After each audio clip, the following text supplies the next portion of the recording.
Good morning. Good morning. Good morning. Happy Sunday. Happy Sunday to you. Welcome to the second session of our Cook, Love, Learn, Cry, and Grow session in my kitchen. And it is lovely that you could join me again for the second session. So whilst I wait for everybody to join, I'll just be getting my preps ready, and I'll let you know what I'm making today. So hello, come in to my kitchen. I'm quite excited today because I'm also going to be doing it's a quick meal today, so I'll be doing more of the talking than the cooking, but I'll show you exactly what I'm making and how I'm making it, and you can try it at home sometime. It's a simple meal, I think. So yeah, let's wait on and get the other people join in. Please wave at me. Tell me you can hear me. Tell me my sound is perfect and you can see me perfectly. Then I can engage with you or fix what needs to be fixed. So yeah, if you just keep giving me a thumbs up and tell me that you can hear me. Uh, Perfect. Hello. Hello. Thank you, Belinda. You just became a member. I appreciate that. Thank you. Ah, great. Thank you, guys. Thanks for the thumbs up. I'm glad. Okay, so today I'm gonna make what a lot of people already know. I eat a lot of chicken. I'm gonna make my favorite today. So today I'm gonna make a creamy mushroom chicken bake. So I'm gonna serve it with some broccoli, as a beautiful green broccoli. I'm gonna serve it with a couscous salad and some roast potatoes for the ones who don't want the couscous or want a bit of both. So hello, hi everybody. So I'll show you quickly. So what I'm making might sound like a simple meal, but actually the way I make it, I think is the best, since I'm an expert on chicken. And I'm gonna just get the prep done and put this in the oven because this is gonna stay in the oven for most of the morning. So, and then I can sit down and just talk to you guys a bit more about what I've prepared for today, and what I've prepared is actually around adversity. Um, you know, a lot of people I chat to, a lot of the conversations I have with people, and the questions I get to answer are people who are really going through tough times. Now, the truth is that collectively, globally, we've been going through the most in the last 2 years or so. But the period has affected people differently, different people, different ways, different impact, if I may put it that way. So what I'll try and do is, first of all, talk about what is adversity and talk about, the different kinds of adversity that people go through, and also then add on to that how we can overcome adversity. And I think that, the general feeling is that we're all going to face adversity at some point in our lives of some shape or form. And the point is, how do we overcome it? So thank you so much. Thank you for joining. I appreciate it. Thank you. So I'm going to quickly just show you what I'll do with the chicken. So it is all ready. Or let me first, it might help to put on an apron. All right. Hasn't been ironed, but who cares? So I put some smoked paprika. So I quite like paprika. And I'm just going to literally spice these up a bit before I put them in the oven. I know you people, you can't do without this. So I'm also like that. Just a touch of that. I like how it browns the meat. So a little bit of that, a little bit of pepper. So this is some black pepper and a little bit of salt. Yep, that's good. We'll salt it a bit more if we need to. And then what I'll do is just put some, this is tarragon. Touch of tarragon. And then I'm going to quickly turn this around. Just give me a moment. I'm and I turn these pieces around. I like to use my hands, so, but if you're a person that's got long nails, you probably want to use tongs to turn these around. But because, your girl, so I just turn them around, and we're gonna spice up the top part now. And this is the part that I want to brown the most. Now, a lot of people also just pan fry this, so, but I'm gonna put it in the oven, and then I'll show you how I make the sauce. So just a bit more of what we did. And then I'm just gonna spray some olive oil this time so that my spices stick. Okay, just spray that with some olive oil, some salt.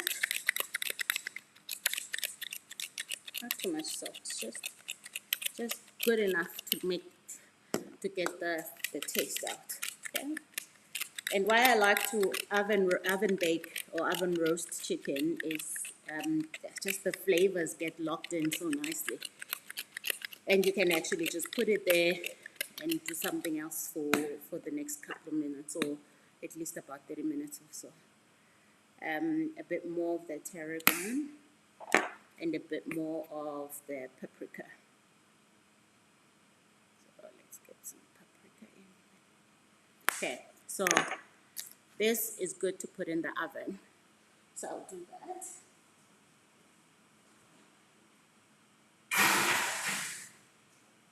Okay. Because my oven was I had heated it up anyway. So some baked potatoes, also really simple with this garlic butter and salt and pepper, and then I just put it in the oven. So we've got two things in the oven cooking at the same time.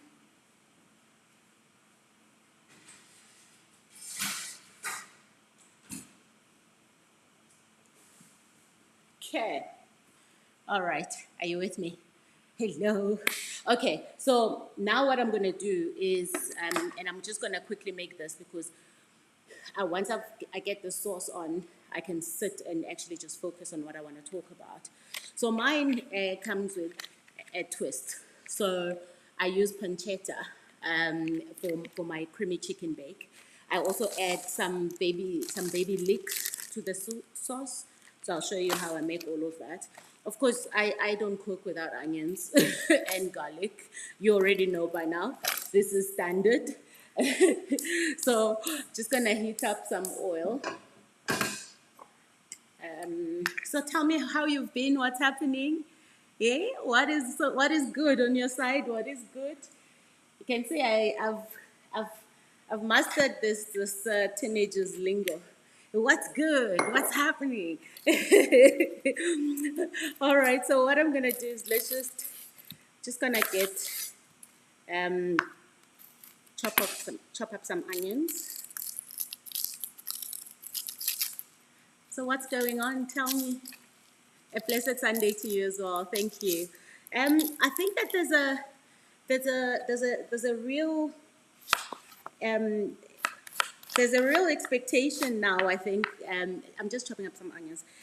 So there's a real expectation that we now should be kicking into gear and getting into normality, right? I think around, and it depends on where you are in the world. In South Africa, there's definitely quite a shift from obviously the lockdown periods now to actually getting on with it. I mean, I've started having physical meetings, and I guess the reality is that we're not going to be in hiding forever. So we just have to somehow find a way to live with the virus and of course protect ourselves and our loved ones. And I hope that more and more of us get vaccinated, because it's actually not it's not really a debate that we should. It's like, just get it done. It saves lives. It's been proven time and again. And I also don't necessarily understand this whole concept of people who don't want to get vaccinated because they don't trust the vaccinations. We've been vaccinated all our lives. We take our children to get vaccinated when they're babies. So I'm failing to see what the logic is with this new fear of vaccines. But I respect people's decisions. I'm just saying that it is quite puzzling for me to see people now suddenly not into vaccination. I'm like, how? Even our mothers have those stamps. Here in South Africa, they used to go, you have the mark, you know. So I'm just gonna brown these, but at the same time, I'm gonna brown these together with the pancetta. So I'm gonna slice up some pancettas. And please feel free to write your questions and comments in the question box. Thank you for what I've received so far. So I'm just gonna chop up some pancetta into little slices, or just little pieces. And why do I use pancetta? Pancetta has got this really nice salty taste. It's like bacon. So if you don't have pancetta, you can use bacon. And it gives a really nice salty taste to the meal. So yeah. So I mean, listen, it's what's good, Phyllis? Oh, okay. Phyllis is taking time off today, preparing for the Cape Town Art Fair. Oh my gosh, is it happening? Well, that's wonderful to hear. And I guess it goes back to what I was saying now that, a lot of people have started to realize that actually life has got to carry on. Businesses have had to, you have to just kick into gear and recover from the last 2 years if you were one of those affected negatively. And I mean, even our clients, we've got our clients have been sending us communication. We've been having meetings with them that we actually have to start. No, they won't allow us into their buildings if we're not vaccinated. So this mandatory vaccination process is coming through with pressure from business, from clients. So I don't necessarily skimp on the pancetta, so I just use the whole pack. I'll show you what it looks like now. So yeah, most of our clients have already given us the mandate that we must get vaccinated before we engage with them, and that even people that come on board on site for projects, they must be vaccinated. So it has actually become a condition of employment, a condition of contract, that you must be vaccinated. So, the world is carrying on. It's not waiting for us to figure ourselves out, so we just have to kind of jump on it. I'll show you now what this looks like.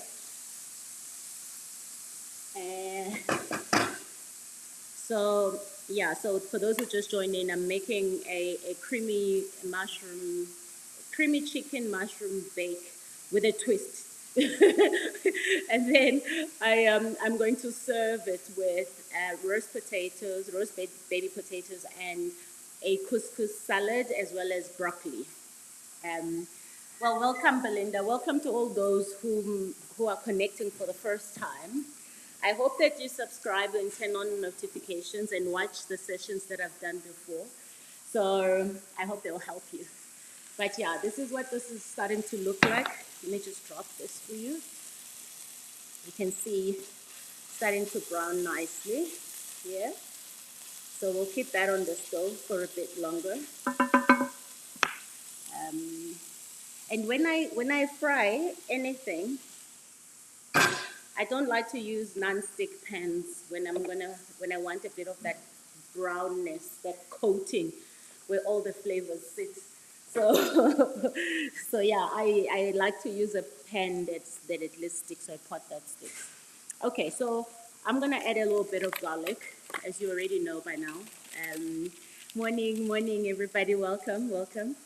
As you already know by now, garlic is something I really love to cook with. So I'm gonna take a bit of a chunk of garlic. And remember, when you cook with garlic, just gas it out. So as you fry onion, also fry the garlic to remove the gases. Otherwise, no one's gonna want to get close to you. So yeah, it's nice to see that the Cape Town art phase is underway, or at least is gonna take place, because wow, it's been quite a period, guys. It's been quite a period. But I'm ready. I'm raring to go. And it's actually what I'm gonna touch on again when we do the talk shortly. So let me just show you what I'll do with the baby leeks. I'm gonna take possibly just three stalks. So I'm just gonna use three. Actually, let's add a water, just for good measure, right? So let me just rinse these a bit. Okay. Okay. So I'm just gonna chop these up. Um, Baby leeks, I love leeks, especially if you want to make a soup. You must try potato and leek soup. It's just one of the best. I'm pretty sure there's many uses for leek, but I love it in soup and what I'm making now. So just gonna add that to. Sorry, I don't want you to just see me chopping. So what's happening? Hi, Ronise. Oh, wonderful. Thank you, guys. Welcome. So I'm just doing the prep, and then immediately after this prep is done, I'm just gonna spend some time talking about adversity. So here's some baby leeks. I'm using these in my creamy chicken bake. All right, so hit me up with some questions. Have you got some questions for me? Nothing yet. But maybe once I've done my talk, you'll then be able to give me some questions. So just bear with me as I make the sauce. The chicken is already roasting in the oven, along with the baby potatoes. So all is working well. Okay. We'll let the leeks just cook through there for a moment. Yeah, so I've also, I've had a slight change to my yearly routine. So this year, I actually had I had a, I usually when the kids go to school, I then give myself a week after that just to myself. But you know, times have changed. The routines also have to adapt to changing times. So I the moment I dropped them off at school, I just felt like I really needed to go to work. I needed to go connect with my team, and oh, I just felt so energized. Um, it was just such an amazing moment to get back. I mean, it's been 2 years since I've been to my office, and I'm just chopping up some mushrooms. Remember, with mushrooms, you don't wash them, you don't submerge them in water. You just rinse them with a wet cloth if you need to, if there's stuff to rinse off. So just gonna cut up some mushrooms. What I don't want is, because for sauces, sometimes you just chop the mushrooms and these are portabellini mushrooms. You chop them up into little pieces, and I don't. I just keep them as chunky as I can, so that we don't miss out on the nice big nutrients. So yeah, I decided that I was gonna go back to work much earlier. It feels amazing. So Ayabonga is asking, hi Sis Amanda, how does it feel to be back in the office? I enjoyed your dance move on your first day. Yeah, it felt amazing. It really felt so good.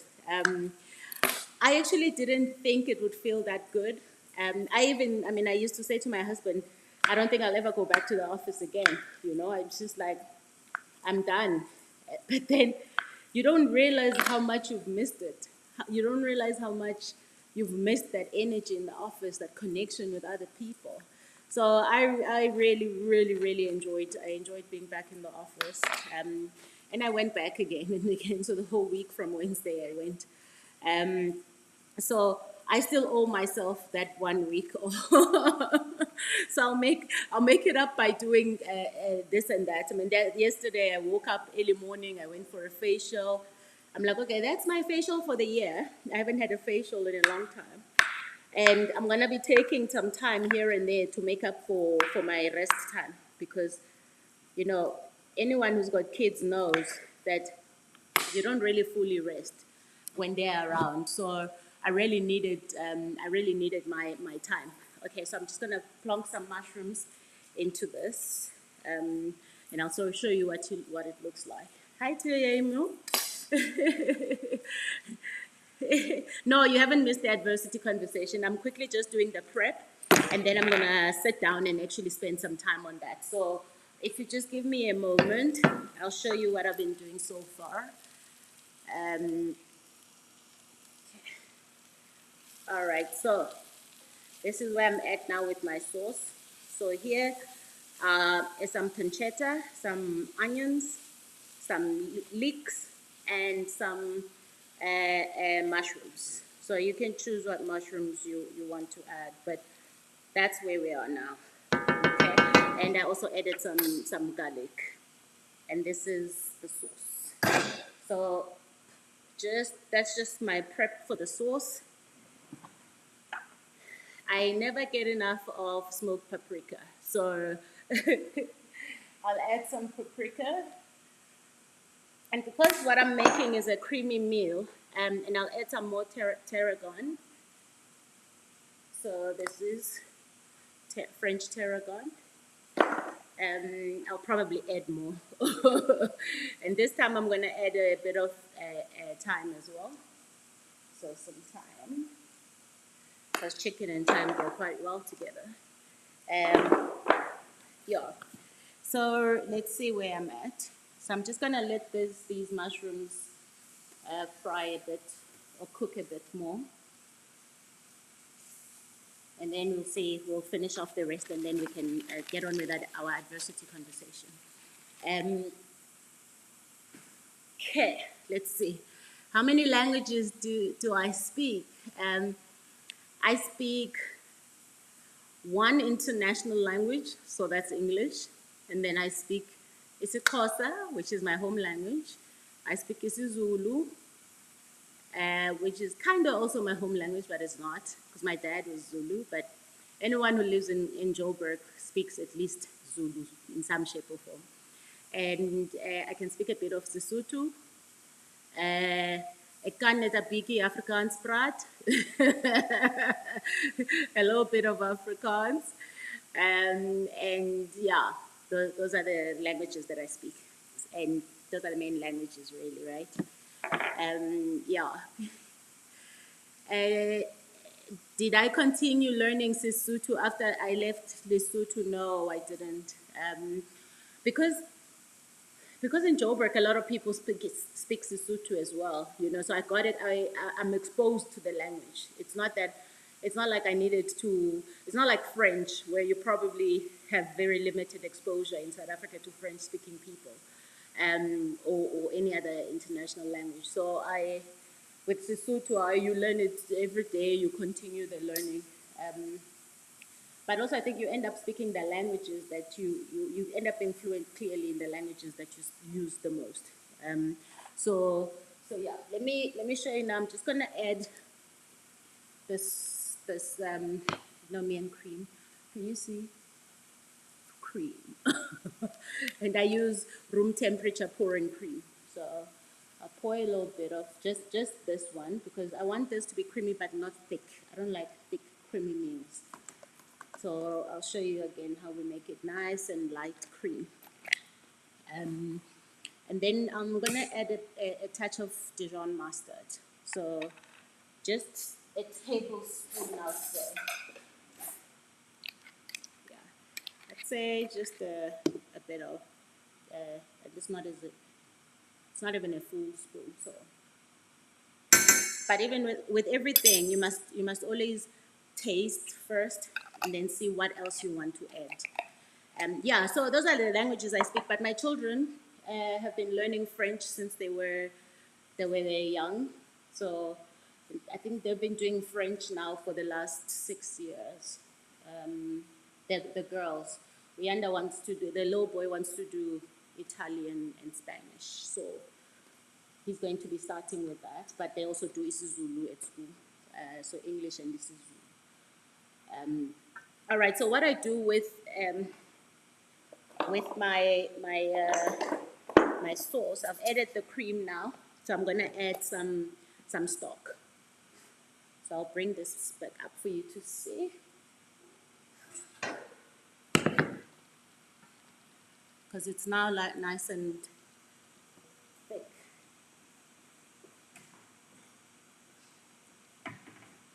So I'll just show you what I'm gonna do now.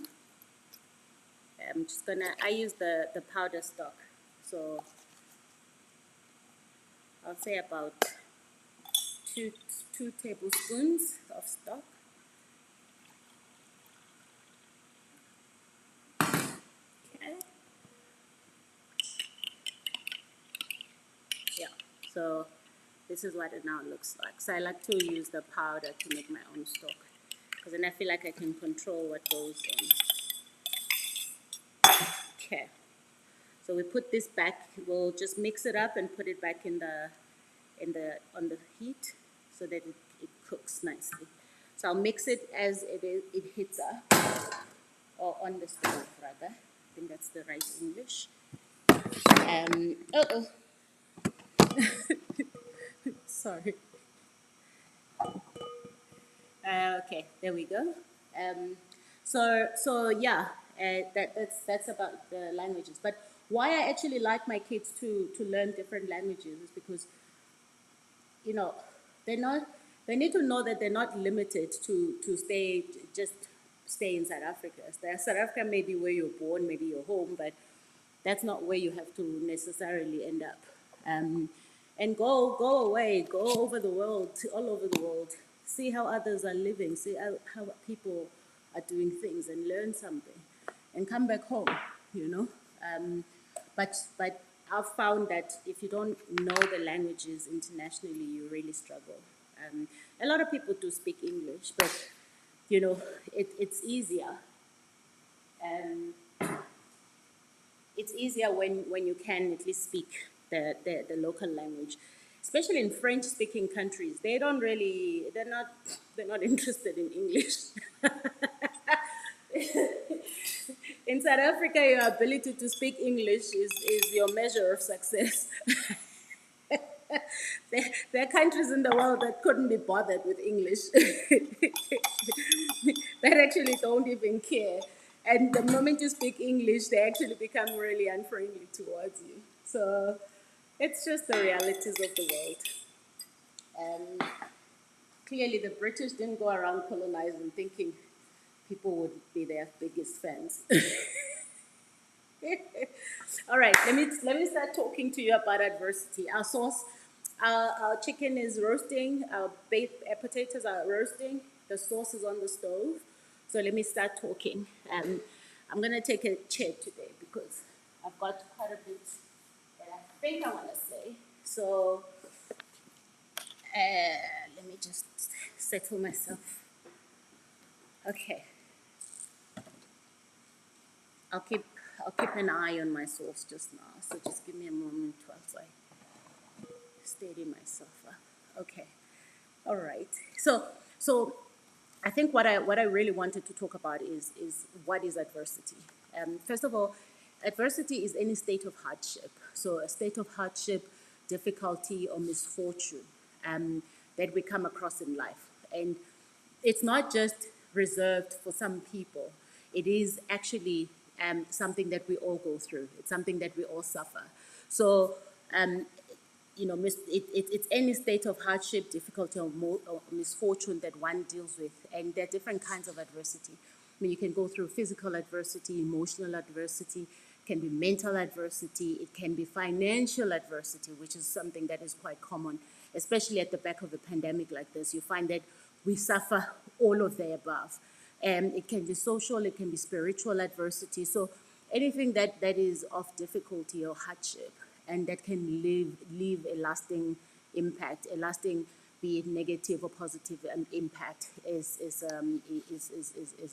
per above. And if you really look at and reflect back on what you've gone through in this last 2 years and what we've all gone through, globally or collectively as a human race.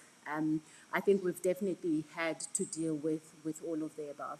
So how do we overcome adversity? I think is the most important thing, and probably a question I do get asked a lot. Um, and when people listen to my story and they say, "My gosh, you've gone through so much adversity. How did you do that?" It's it takes a lot of work to rise above adversity. It takes a lot of deliberate effort, deliberate decisions, deliberate choices. And my worry often is that a lot of people just float through life hoping that something gives. But in fact, life is about what you put into it and what you believe you are worth and what you believe you deserve. So for me, I would say I've got a couple of points and I'm going to go through them quite quickly. I mean, you can always watch this again. Is how you overcome adversity is often about how you perceive the things that happen to you. So how you overcome adversity is really grounded in how you often perceive the things that happen to you. I sorry, pepper juice. Thank you. So yeah, how you overcome adversity is often about how you perceive the things that happen to you. And many people opt to become victims of their circumstances. They opt to become victims of their circumstances. Being a victim of your circumstances is a choice. It's a decision that you have made. It's not, I was born to be this way, I was born into this, therefore it's my reality for the rest of my life. No, people opt to become victims of their circumstances. It's much like choosing to fight through challenges in life. That's a decision that you make. So I don't want to sit here and say there are people who are born with the ability to fight through adversity and some without. That's not true. It's a choice. It's a decision that you make. And it's then what you do to follow through with that. So the reality, though, is also that when you are a victim, you never have to own your decisions. So for some people, they stay victims because they never actually have to own up and be held accountable for the decisions that they make or the actions that they take. So a lot of people are happily being victims because actually, you know what? I don't have to own my mistakes. I don't have to be accountable to for my actions. And that's why a lot of people choose the victim mentality and the victim route.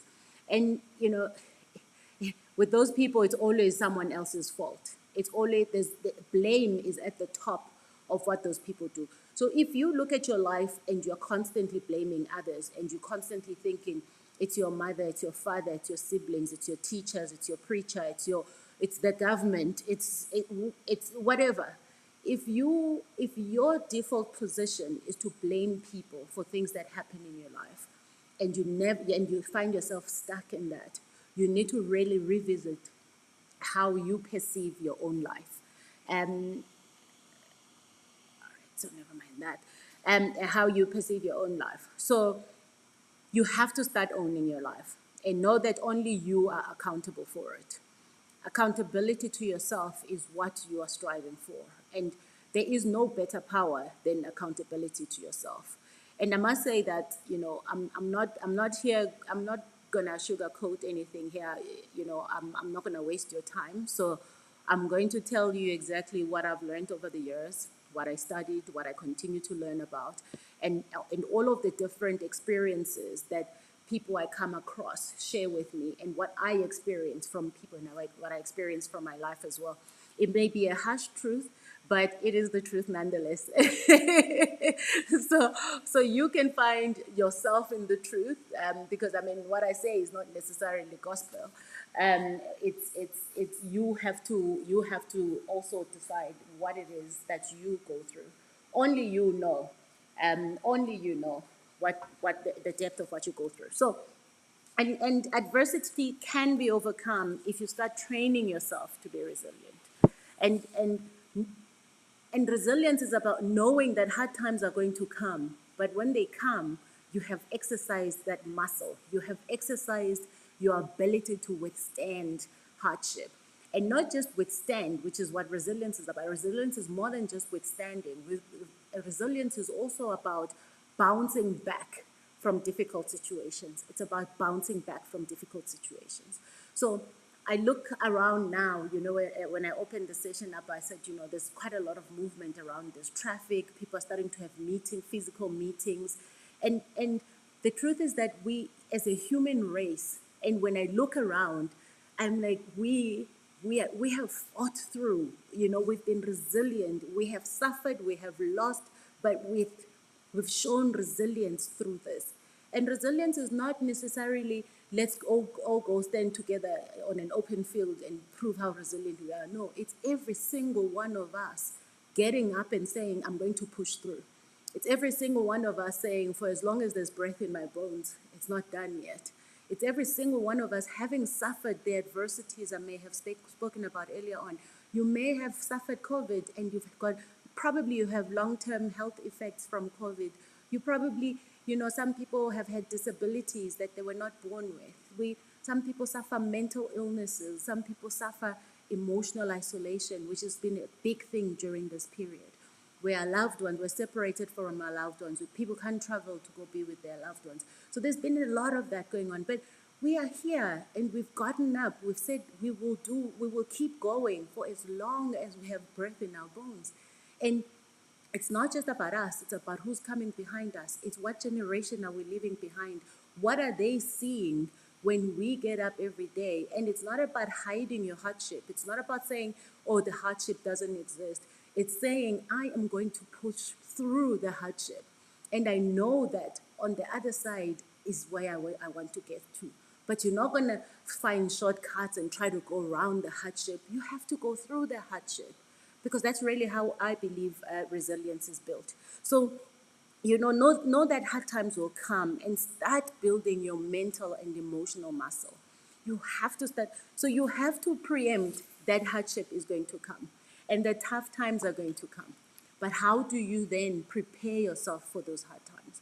And you cannot bury your head in the sand and think that no, hard times are meant for other people, and when they come, I'm just going to keep pretending they don't happen. They happen to all of us. They happen to the best of us. They happen to every single person. It's how do you train yourself? It's almost like, when you're going to run a marathon, how do you train yourself every single day to get to that? What's that endurance level that you have? And these are not things that just happen by themselves. These are things that you have to purposefully do. These are things that you have to deliberately do. So tell yourself that you seek growth in your life and go ahead and embrace the discomfort that comes with growth. Because a lot of people think that, no, I dream of a great life. I dream of this and that, and this is my vision for my life. And then they sit back and hope and pray.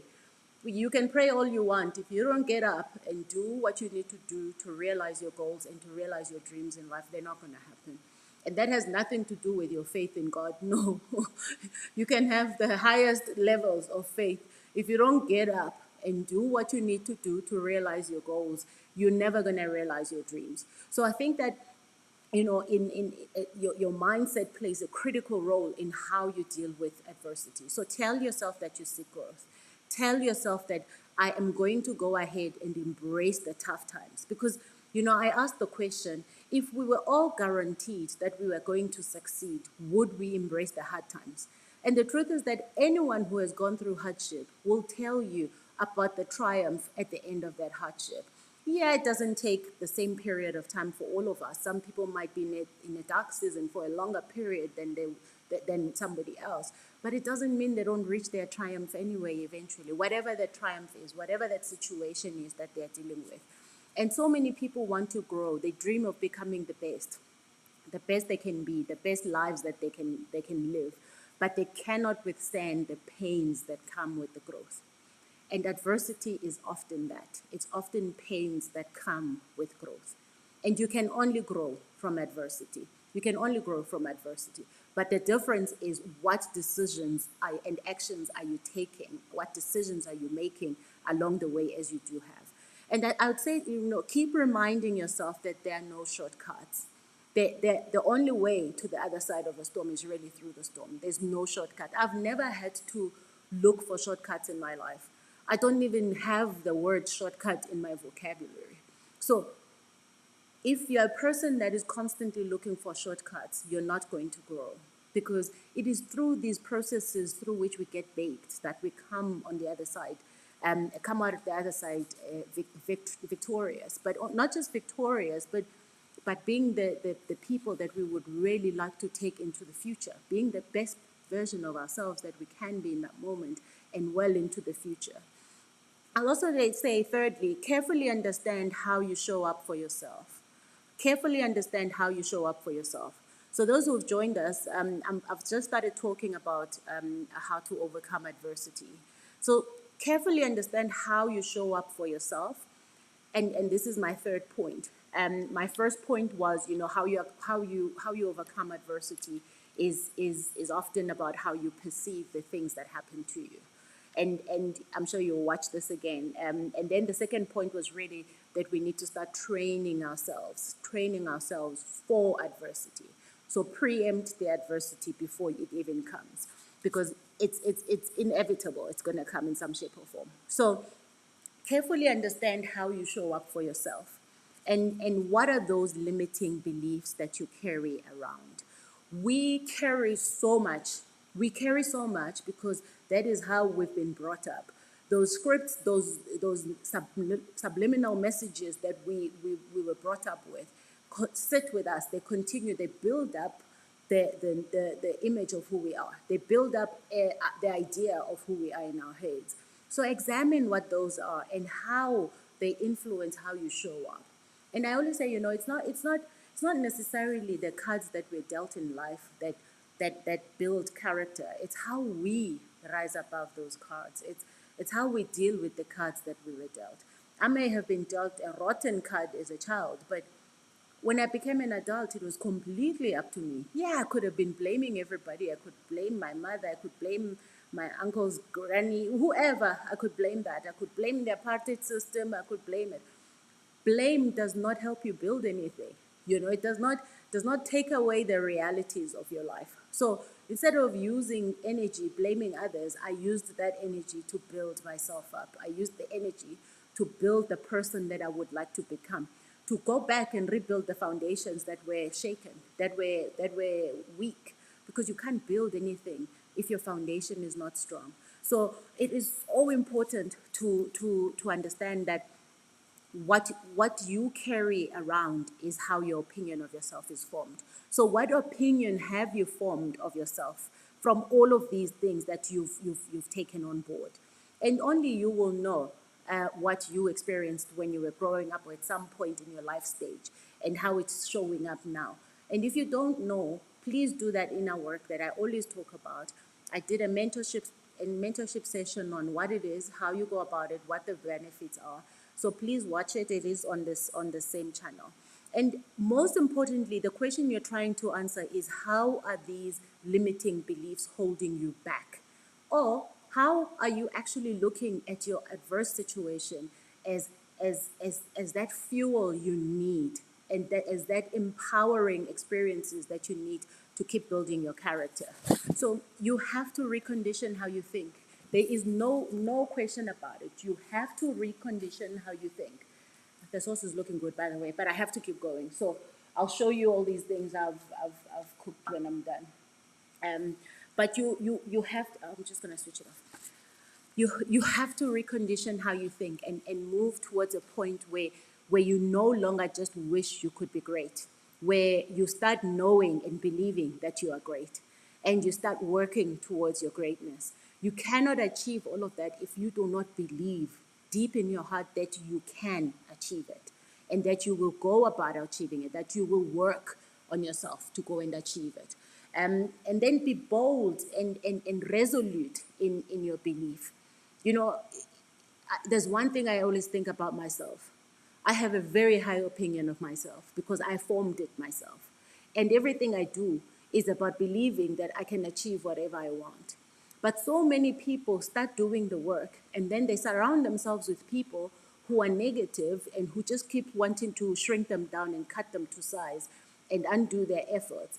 And people unfortunately change their minds because they haven't yet built that muscle.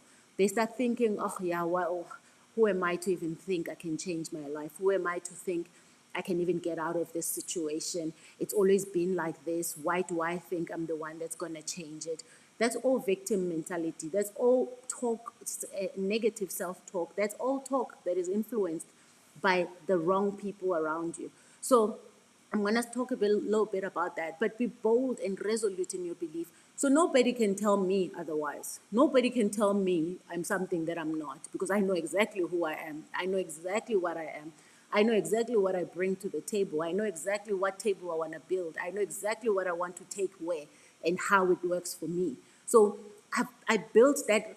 I'm so resolute. I'm literally like stubborn about what I believe about myself and my ability to achieve the things that I want to achieve. And be bold about it. You know, there's always risk in life. There's a risk in you getting out of bed. There's a risk in everything you do. And you just have to keep going. You just have to keep going.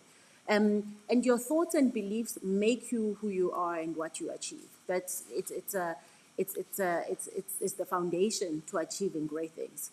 Um, there's no place for insecurity when you're trying to chase your dreams, which means you have to work on that gap, work on something that you need to work on to push on with your dreams. So you have to transition from that victim mentality of things happen to me, people do these things to me, to I am in full control of my life. So you transition from being a victim to being a full owner of your life. And understand that you are in full control of your emotions, full control of how you react to situations around you. And the only person you truly can control is yourself. You cannot control anybody else.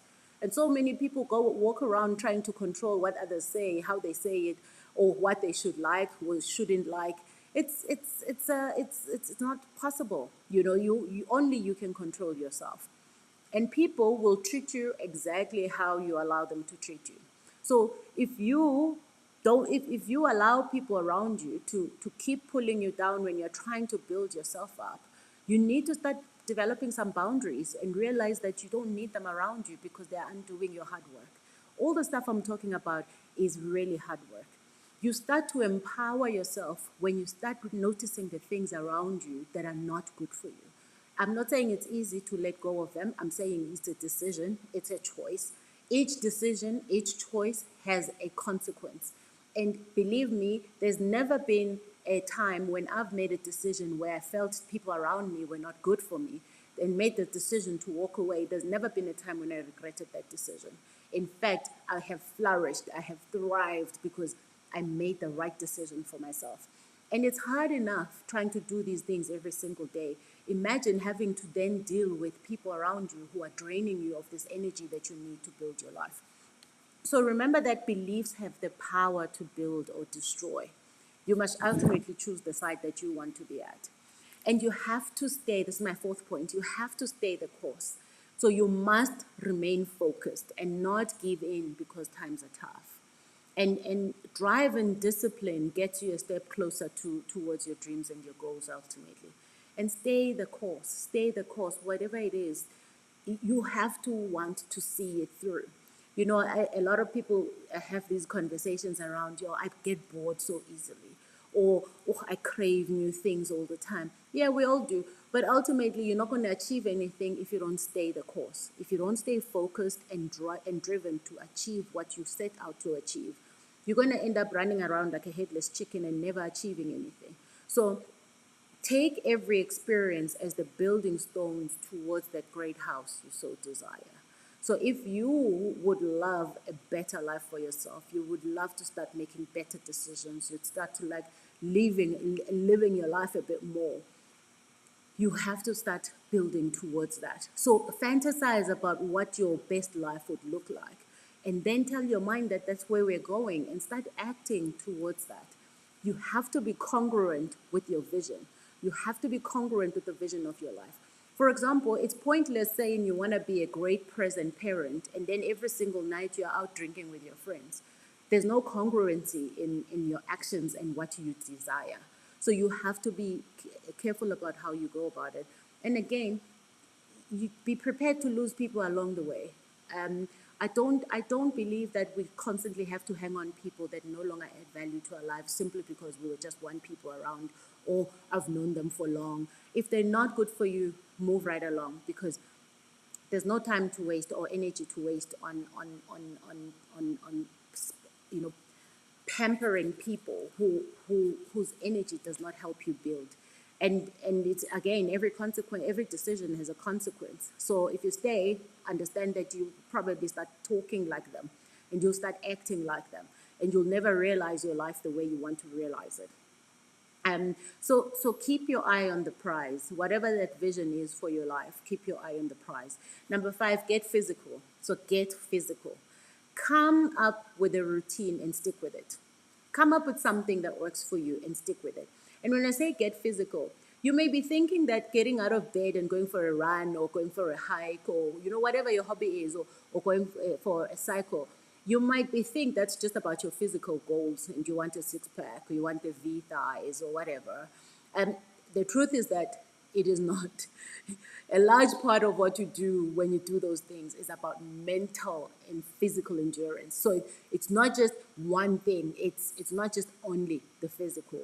It is the biggest achievement, I think, is your mental achievement, because even when your body is giving up, and people who run marathons, or like your comrades marathons, who ride, and I mean, listen, even if I'm just going for my 10-kilometer walk, it's the mind that gets me over that line when my body is tired, when my body is like, I can't do it anymore. I have to push on. And that's the mind. That's the mental, that's the endurance, the mental endurance. So you are preparing your mind for tough times ahead. So when I say get up and walk, just 30-minute walk every morning, if you're not an active person, it's not just about your health in terms of your weight goals or how you look. It's also about your mental ability to withstand a hardship. And you're training yourself. So everything you're doing is about training yourself. You are building resilience, both physically and mentally. And you cannot fight any fight mentally if you are also not physically prepared to get on with it. So these are key ingredients, I believe, to dealing with adversity. And endurance is the key. And endurance is getting through it and knowing that you will get on the other side. So people, I think sport is a great example of mental endurance, because your body can only take you so far. The rest you just kind of push on. But then the more you train your body, the more your body goes a little further. But that's also the more endurance you've built up. So life is happening. This is my 6th point. Life is happening. Whether you embrace it or not, it is the one sure thing. You can choose to ride life, or you can choose to be ridden by it. It's not like because you are sitting in a corner feeling sorry for yourself, life is going to stop happening. It won't. And you wake up one day, years later, you regret the many things you didn't do. You regret the decisions you didn't take. So I'd rather actually get out of bed, take the risk, and make some decisions, make some mistakes, learn from that, than sit and curl up in a shell and hope that things get better by themselves. So when things happen to you, it's important to just take a deep breath and examine them. So examine why things happen. Sorry. Examine why things happen. So why did they happen? I'm not going to lie to you and say I believe everything happens for a reason. That will be a blue lie. I don't think so. I mean, what does stamping my toe teach me? Yeah, you can say it says teaches you to be careful. No, you know this. You've been careful multiple times, but somehow you clip your little toe. Your little foot toe, that is. That's the toe, not the finger. English. So you find yourself in situations where you think, why did this happen? So what I will say is that learn to decipher which events require your investment and energy. So whilst we can believe that everything happens because there's a lesson in it, sometimes things just happen and there's no lesson in it. It's just you have to accept that that's part of life. I think about why mosquitoes were created. They were not born. Created. Somebody can tell me what is the purpose of mosquitoes. There's no purpose except to bite the living hell out of me. I'm one of those people, doesn't matter where I go. People will be like, oh no, there are no mosquitoes around here. I'm like, there are mosquitoes here. I'm that person. So I'm always thinking, what's the point of mosquitoes? So anyway, I think some of these things are just there to spice up life. It's like, yeah, let's just throw a bit of spice. But learn to decipher which experiences and which events require your energy and your time, because that is very important. You cannot react to everything. You cannot get yourself worked up by everything. You cannot get yourself worked out about things.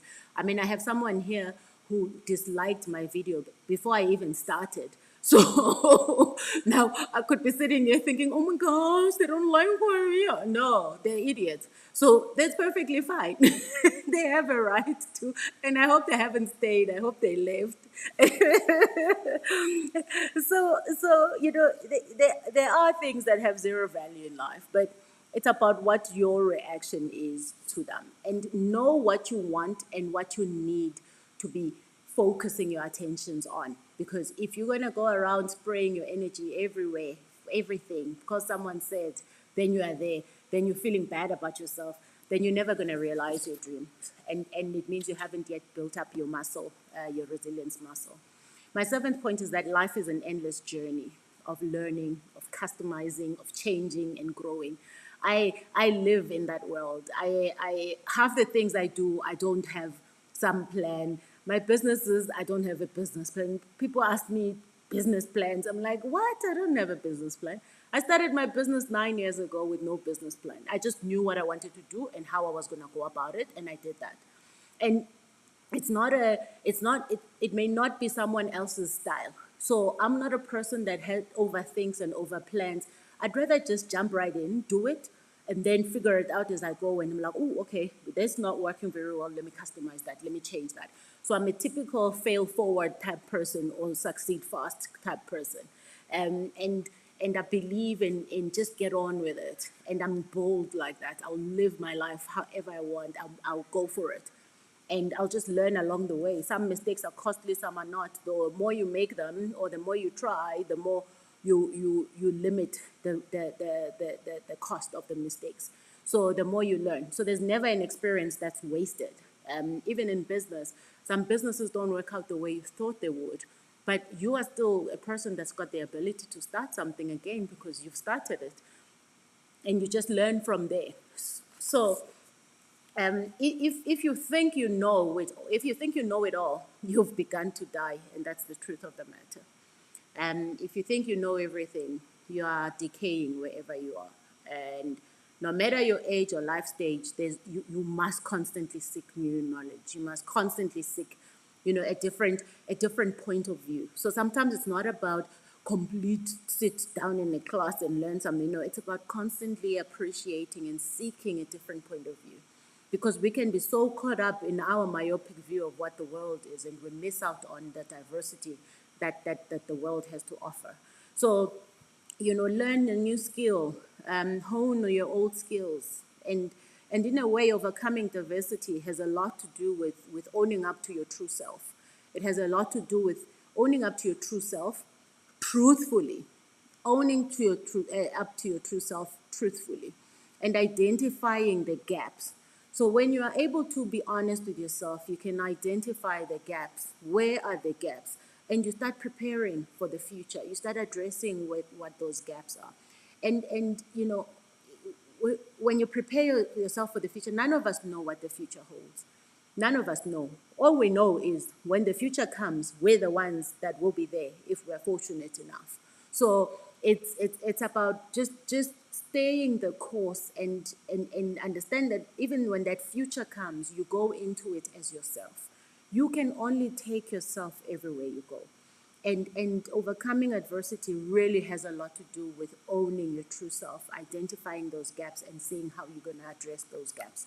So point 8, find the inspiration. So find the inspiration that you need. Learn from those who have walked a path that you desire. I mean, I sit and invest my time and effort into sessions like this so that I can share what I've learned. I can share what I know. I can share what is part of my work, and hope that somebody takes something out of it that can help them. And I am a big believer in I can only tell you and share these things. Ultimately, I can't live your life for you. But I'm here hoping that And then I've seen it over the years. People have written to me, people who've read my books, who've watched my sessions. They tell me all the time, every day, that the impact that these sessions are having on them. And again, this is a concept of understanding that we have to seek new knowledge. We have to seek different perspectives. It's something that I also do very well, where I listen to other people and hear what their perspectives are, where they come from. Because it's easy to keep drinking your own Kool-Aid and think, "Ooh, it's nice over here." But if you seek growth in life, you are going to want to test your own opinions. You want to test your own perceptions of life, and you want to hone in and really strive to be better than you were yesterday. And that's not in relation to anyone. It's in relation to yourself, the person that you are today or that you were yesterday. So read books. I mean, read all my books. They are on my website, amandatambuza.com or amazon.com. It's get to hear how people have done it, how people have risen above adversity, and then you take what works for you. Take what works for you. Try different things and see, okay, this works for me, this doesn't work for me. But ultimately, you can learn from other people. But it has to be about your own customization of your own experiences and the life that you're trying to build. And my ninth point is take risks and leap. Take that leap of faith. That way you show adversity that you are ready and prepared for whatever may come because you believe in your ability to withstand it. So I'm not a person that believes I must hide from adversity. In fact, I expect adversity everywhere, or every part of my life. I'm like, okay, hard times are going to come. The adversity might be financial adversity. I mean, there was a time when we were busy building this house, renovating this house, and we had no money for a long time. But I knew that come the other side, we will have a beautiful house. We won't be having financial issues about who we owe a bank because we borrowed money to renovate or build the house. But it took pain, it took sacrifice, it took knowing that actually there's very little to go around at the end of the month. But that was the sacrifice that we were willing to get through because we knew on the other side we would be okay. So I think it's about backing yourself up and knowing that you can withstand the trouble, knowing that you can withstand the hard times. It is your own strength that you rely upon. It is your own strength that you rely upon. It's not what happens around you. It's not the cards that you're dealt. Yeah, you want great cards so that you can win, but the truth is that you cannot choose those cards. You cannot choose what life throws at you. But you can rely on your own ability to rise above it. You can rely on your own ability to push through even when it's painful, knowing and appreciating that those are just growth pains, and that on the other side you are going to be okay. And my 10th point is that the people around you influence how you see yourself. The people around you influence how you see yourself. The world, they influence how you see yourself, the world, and your experiences. You cannot deal with adversity if your circle is all about complaining, whining, blaming. You cannot. You simply will not be able to deal with hard times because you're not building the right muscle. So you'll probably get really good at complaining. We know a lot of these people, they live amongst us. Build your boundaries, distance yourself from them. Find a new circle. Better still, become your own circle. You don't need entourages of people around you to convince you that you're great. You are great. Just by virtue of being created, you are great. You have the ability and the opportunity to create a wonderful life. That is something that should never be in question. That, in fact, should be the foundation of where you start, where you go. It's not about, how other people see you. I think that's really between you and your God. And have the right people around you, then your life becomes less of a drain and a drag. And I always say that if you are with people and you walk away not feeling good about yourself, revisit those people. Look around you and see who is around. If you are trying to get yourself out of a situation, but you have people who keep saying, no, but have you thought about this? Have you thought about this? I mean, before I left corporate for the second time in 2014, I had people say to me, yeah, but why do you want to bring yourself so much stress? You know, you want to go be a full-time entrepreneur. You've got a very cushy job. You're getting paid a lot of money. You've got stature. You've got power. Why do you want to go take on? I'm like, but if you that's their point of view. That's their perspective. That's their perception of life. It's not my perception. My perception was it was time for me to get out of those four walls, that cushy job, that power. It was time for me to release that, let go of that, because it's easy to start thinking that's what life is about. I had to go and fly. I had to go and find my own way, find my own path. Because somehow people think there's more stress in being an entrepreneur than there's stress in being corporate. I've experienced the most stress when I was in a corporate job. I don't have much stress now in my entrepreneurship life because I own my time. I can choose what I do with it. In business, I've learned, after I've grown resilient, I'm going to lose some. In fact, I lose more than I win. But the time when I win, it's great. And we're like, okay, let's keep fighting for another win. That's your reality, and you become comfortable with that discomfort. But you know that there's growth on the other side. So again, people are going to feed you their own perceptions of life. So be careful of over consulting, over seeking opinion because you are not sure of yourself. If anything, I would rather you make the mistakes and learn who you are than keep having people tell you what they think. And it's okay. It's one thing to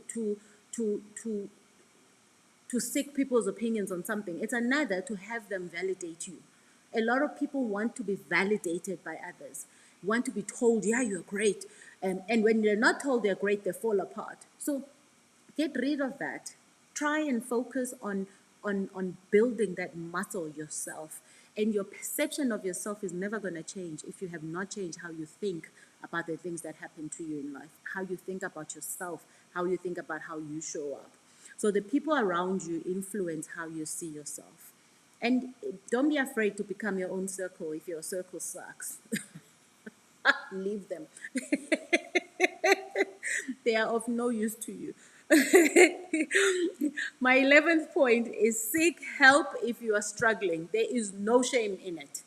There is no shame in saying, I have tried to do this thing myself. I really can't. It is difficult. And this is what I've done. I now need help here. There is no shame in asking for help. I think there is shame in thinking that you can just keep going by yourself and not ask for help from people when you need it. And I mean, these people are there for a reason. Therapists, priests, coaches, mentors, you name them, they are there for a reason. So seek help. Please don't ask me to mentor you. I'm doing it now. So just stay in this vastly sage metaverse. So I'm really impressed by people who recognize their own gaps and say, actually, you know what, I've done my best. Now I need help. And I have an issue with people who want me to tell them how to live their lives. So you'll find that I get irritated a bit when people will ask me, "Oh, I want to start a business. What do I do?" I'm like, what does that have to do with me? Start the business. Do your research. You know, there's a difference between that and someone saying, you know what, I've done my research. This is exactly what I want to do. And this is how I've gone about it. I'm happy with one, two, three, but I'm stuck here. I'm stuck here. Will you help me? Then I can help you. You know, then I can really like help you unlock where you may be stuck. But I'm not gonna live your life for you. I'm not gonna do things for you. You want to do something, do it. If you're too afraid to do something, well, revisit why you're so afraid, and maybe you getting into it for the wrong reasons. So yeah, I really applaud people that seek help, people that say I really need help. I did that a lot of times in my life when I was still trying to figure myself out. I saw therapists, I saw priests, because also sometimes when you're just trying to ground your spirituality and you have some confusion, you may need some spiritual guidance. So whatever it is that you're struggling with, and remember earlier I mentioned the different kinds of adversities.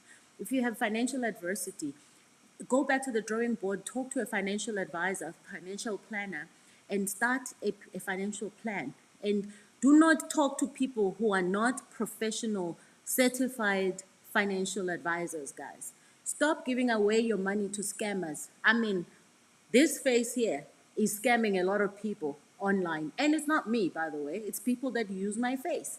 So I will never, ever tell you, go invest your money there, or let me invest your money, I'll get you good returns. You'll never hear that from me. And you need to stop consulting people about your money matters. Talk to financial planners. If you have a bank account, you have access to a financial planner. No matter what bank account you have, call somebody. So come up with a financial plan. And if you have spiritual adversity, revisit what your relationship is to your spirituality. Well, so whatever your spirituality is. And often people confuse spirituality with religion. The two have nothing to do with each other. They may be correlated, but they have nothing to do with each other. You can be spiritual in whatever religion, in however you see the world. You could worship plants for all I care. That's your spirituality.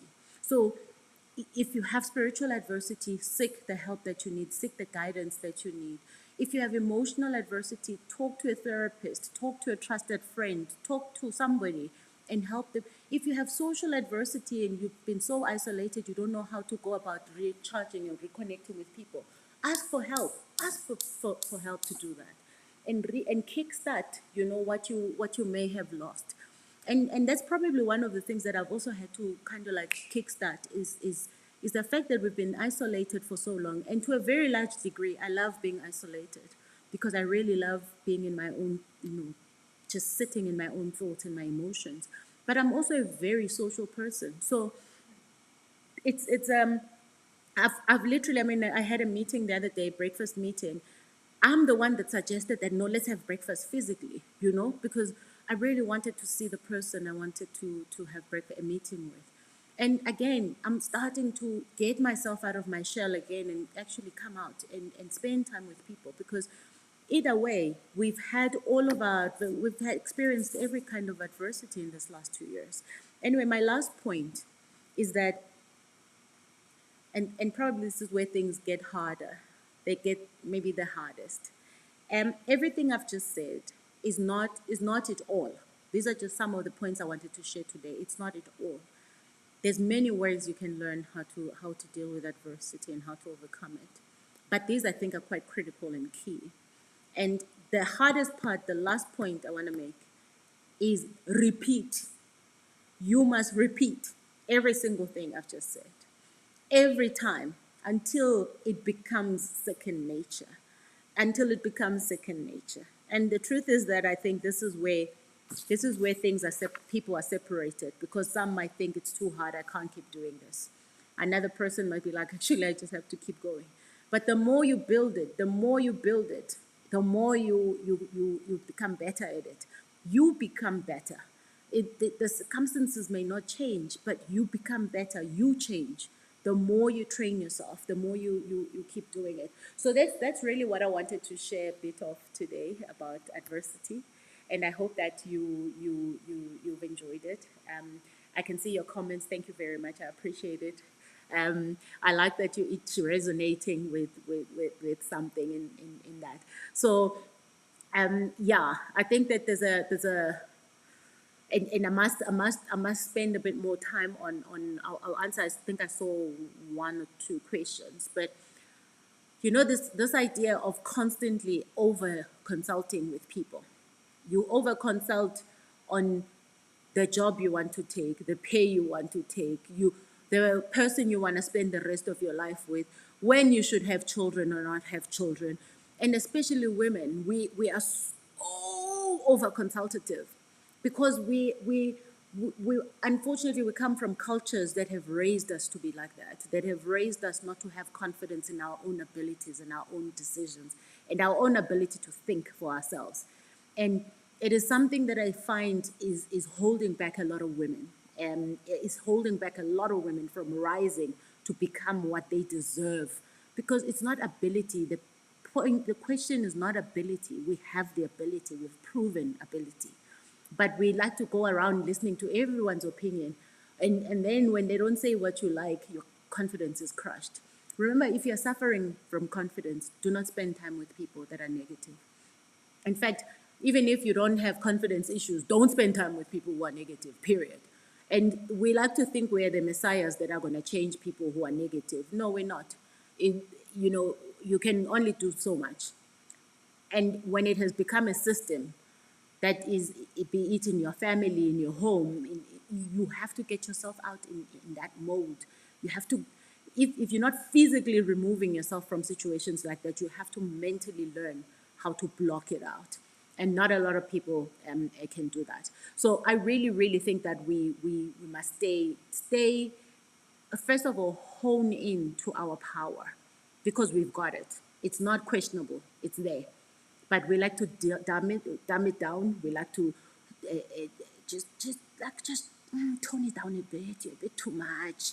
And then you cry in a corner because people said you're a bit too much. Hey, they are boring. Leave them.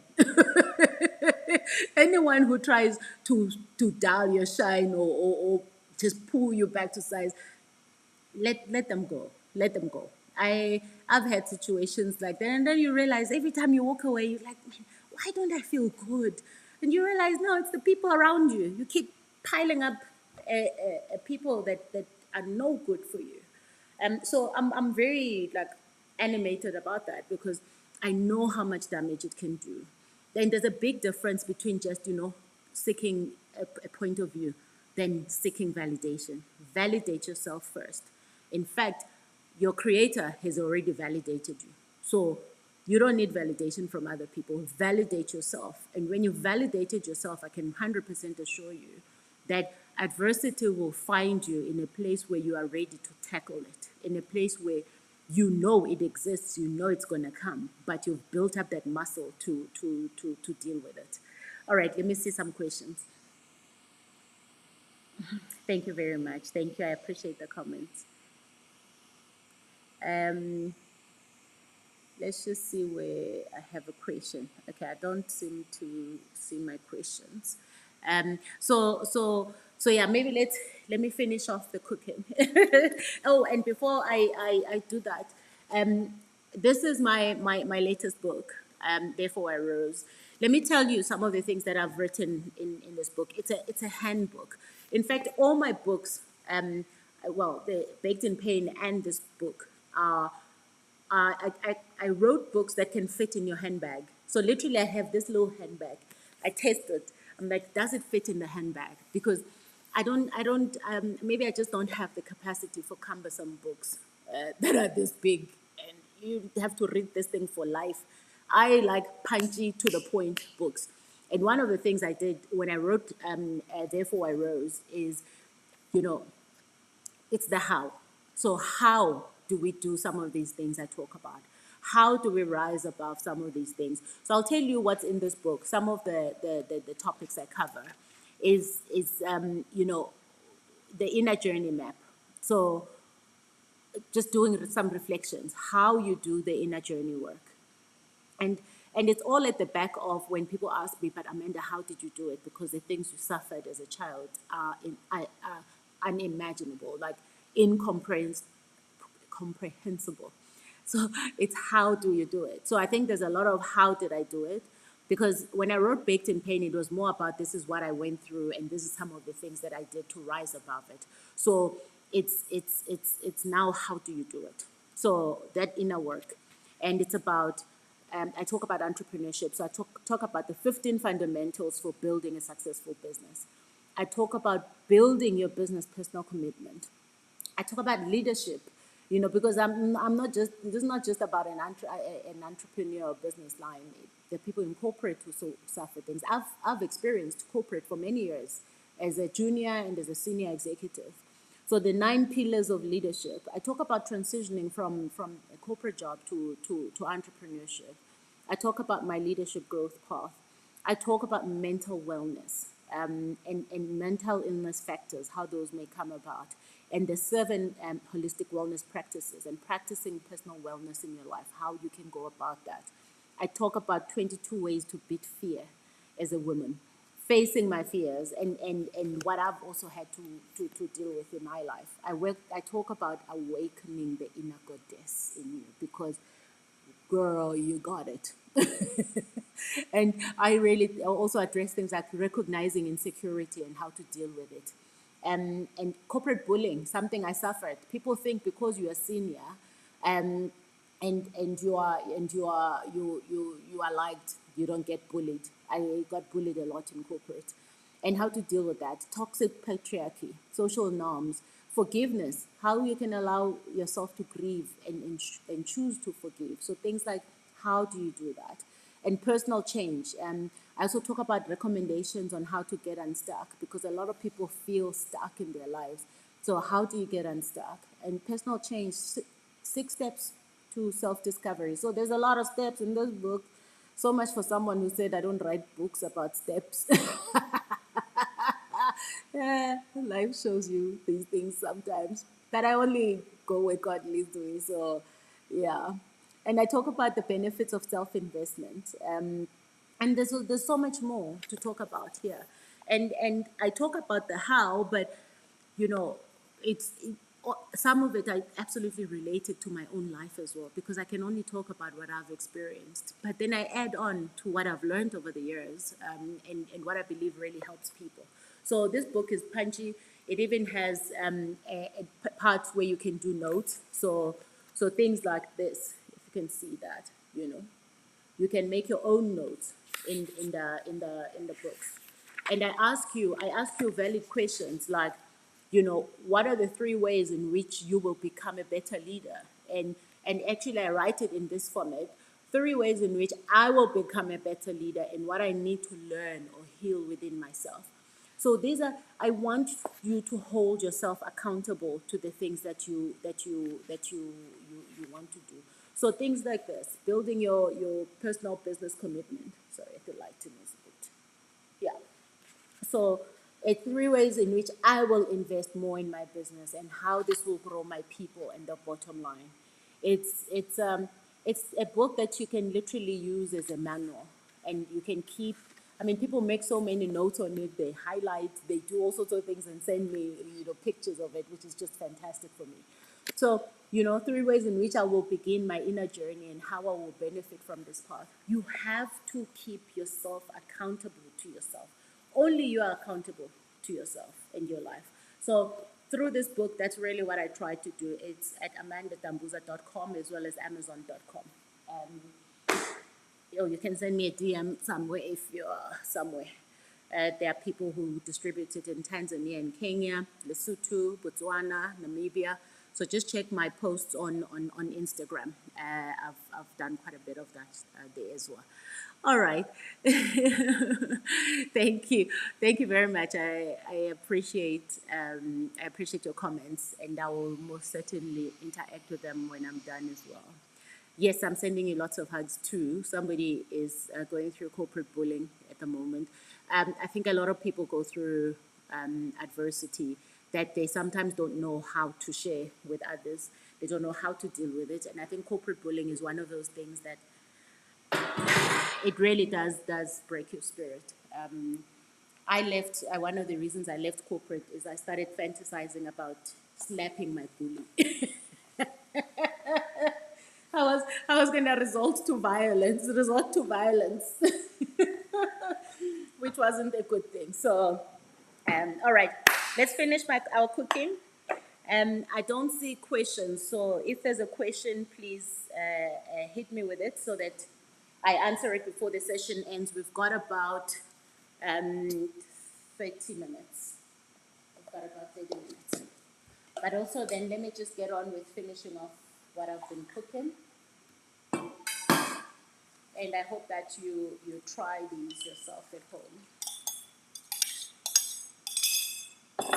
Okay, I'll show you this in a moment. And I'll show you when I make my couscous salad how easy that is.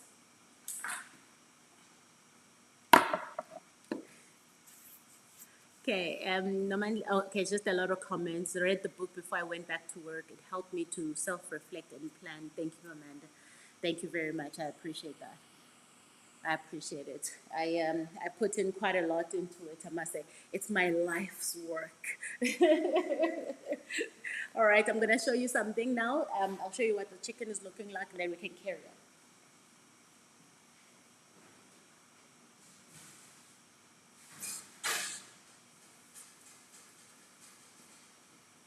So this is looking good. So this is what the chicken looks like. And I mean, this has been roasting in the oven. Look at those juices. Nicely for the last, I don't know, 45 minutes. So it's perfectly cooked now. And then I'm gonna leave it here because I'm gonna use these juices.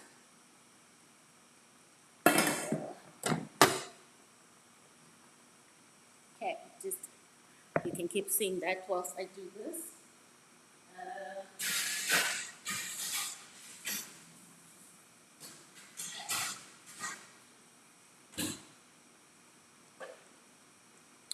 All right. So I'll show you what I'm going to do just now with this. But in the meanwhile, the potatoes are also still roasting. You got your own copy in Botswana. Well done. You overconsult. It's, don't feel like you are unique. You're not unique in that situation. It's something that a lot of us suffer from. Because unfortunately, these realities that we've been brought up with make us feel like we're not worthy of our voices, and it's unfortunate that we've come from cultures like that. But remember, that's a card you're dealt with. It's not a card that you have to live with for the rest of your life. So if it's not working for you, realize that it needs to be changed. You need to change it. And you need to just trust yourself. Just trust yourself.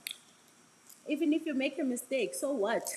It's not like that determines the rest of your life, So I just think we need to be more bold in how we live our lives. Um, and so what if we make mistakes, you know? People say they are afraid to fail. Like, but you're never gonna know if you don't try. But also, what if you're afraid of something that's actually not gonna happen? You know, Swaziland, we're still working out some distribution to Swaziland. But if you have a South African address, we can deliver to it. Try Amazon as well, because Amazon delivers to many markets around the world. That's why we use them. So just try. Okay, guys. So, oh, that's so good. My sauce is good now. So Cheta says, hi Amanda, when it comes to friends and letting go of friends that are holding you back or negative, how would you go about it so you do not hurt their feelings? Hoping my question makes sense. Well, if you're still worried about hurting people's feelings, you're going to have a problem. I think, yes, because you should do that. But ultimately, think about it, you are compromising yourself to accommodate people's feelings, but these are people who are no good for you. So again, you are in an abusive relationship with yourself, where you're saying you deserve the abuse, therefore you should feel sorry for people who have have done you wrong.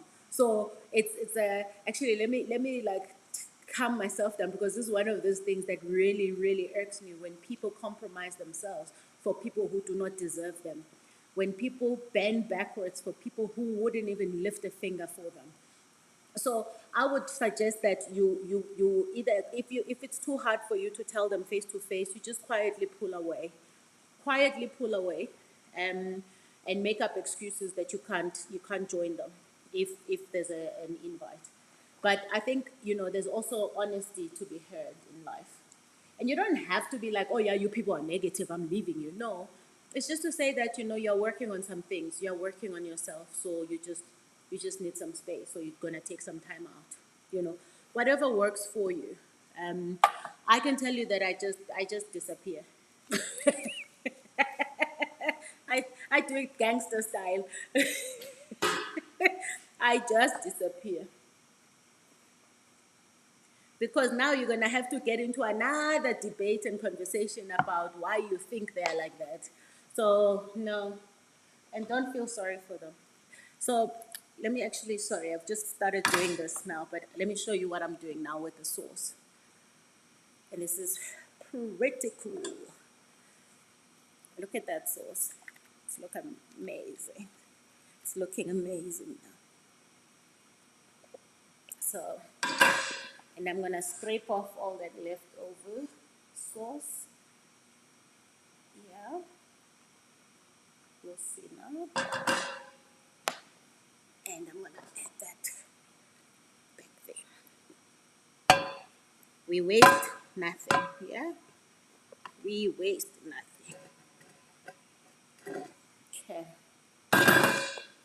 So for me, what's happening now is that it's mixing up with the chicken, with that chicken sauce. I mean the chicken broth, chicken gravy, whatever you wanna call it. So this is perfectly done. Then what I'll do is just add some. This is fresh thyme, so I'll just add some fresh thyme, and then I'll put some bay leaves. So I'll just put some bay leaves. I mean, you can decide how many you put in here, but you obviously that's just for more flavor. I don't mind bay leaves. I mean, if you've noticed, I don't mind spice at all. I mean, herbs. I don't mind herbs and flavor at all. So yeah, that's my beautiful creamy mushroom chicken bake with pancetta. Mm, yum. So you must try it at home yourself. So nicely baked, looks amazing. It's gonna be great with some roast potatoes. And so I'll leave that there for now. Let me come back. Hi, I'm back. All right, so I think we I'll take some questions and then we can wrap up the session. But if you want to see how I make the couscous, that's one of the easiest things to make. Um, so with couscous, you just boil water.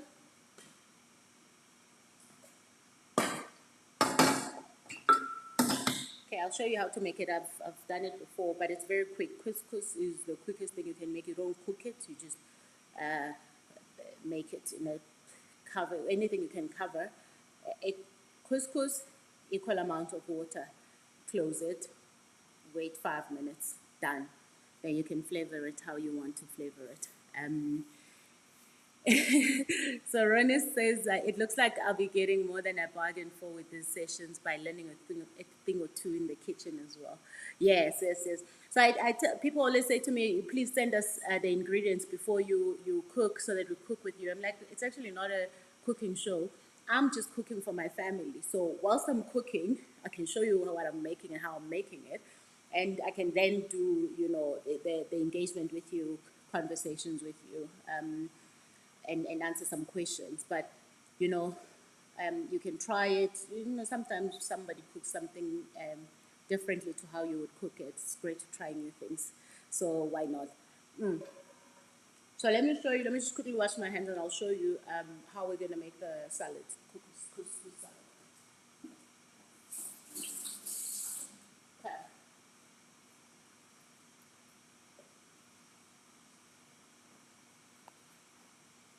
Because the one thing's for sure, we need. Couscous is a great replacement for heavy starches like rice or pap or. So as it says, me too, I disappear. No, but it's true. You constantly worry about people's feelings and emotions when they couldn't be bothered about yours. And remember, there are people that you can really talk to, that you can see that they're falling into a trap, or they're feeling off center. Those are friends you can talk to and bring them back up. I'm talking about the people that are long gone, and all they do is just make you feel bad about yourself. Either they tell you how big you've become, or they tell you, oh my gosh, or whatever negativity you live with in your life, and you know it. Um, I just say disappear. I agree, Swazi. I just run. Tepiso says, hi, Sister Amanda. I feel like I've lost so much confidence because I have failed so many times. I'm starting to believe that what they say about me may be right. I think you are failing so many times because you are believing what they say about you. So uh, you must really examine your beliefs. Um, and again, I think your relationship with failure is also something that you need to examine, because let me tell you what failure means to me. Failure means I have tried something to the best of my ability, and I can't control the consequence. I can't control the outcome. I want a certain outcome, but that certain outcome is not always dependent on me. So I can only do my best, and my best is good enough. And if you keep failing at things, examine what those things are. Why are you doing them? How are you going about doing them? And if you go into anything with the belief that you are going to fail, you are going to fail. Guaranteed. Guaranteed. It is how your belief really, really sets the tone for how you're going to go about your life. So I personally think that whoever's saying you're a failure, they may have already influenced your mind. And actually, relook your idea of failure.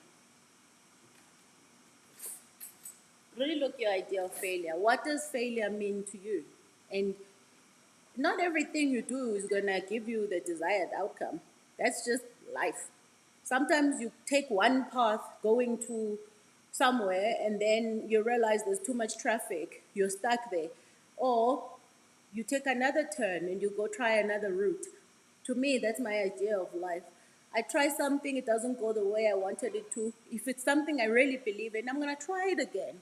But maybe I'll try it differently because I'll be different. I would have grown from that past experience, so I'll do things differently.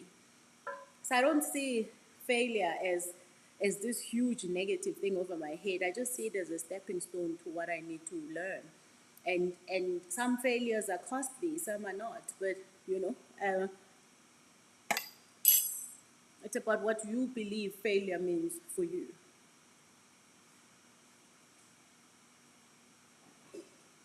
Okay, I'm still here. So I'm just gonna put in some. By the way, on that note, I wish you well. You cannot give up on anything, and don't lose confidence.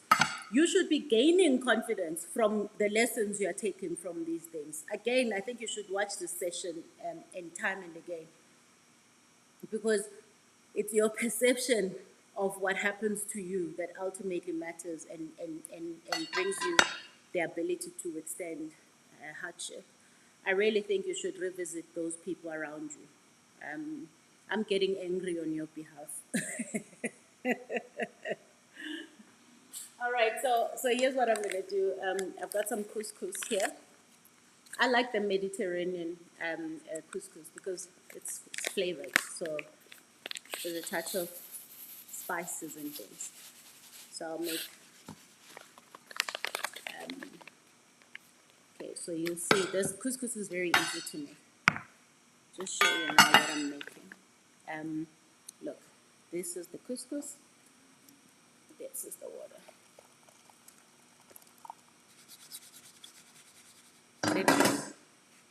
That's all the water I'm gonna put in it. That's it. Then I close it. Okay. So we'll let that rest for just about 5 minutes, 10 minutes when I need it. So you don't put it on the stove. That's it. You're done with the couscous. That's how you make it. And I'll show you what it looks like. You let it stand for just a couple of minutes. Okay. Just make sure it's nicely covered. Okay.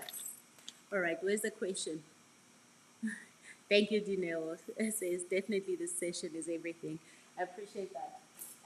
Okay, so let's do the broccoli. I'm gonna cook last, and I mean broccoli is so quick to cook, like literally a couple of minutes, and don't overcook it because then you lose all the nutrients.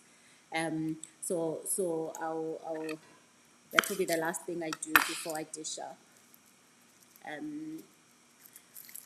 So here what I'll show you is I've got some peppers. So I make my, this is how I make my couscous salad. I'll show you now, guys. Show you now. Give me a moment. Just gonna get rid of that.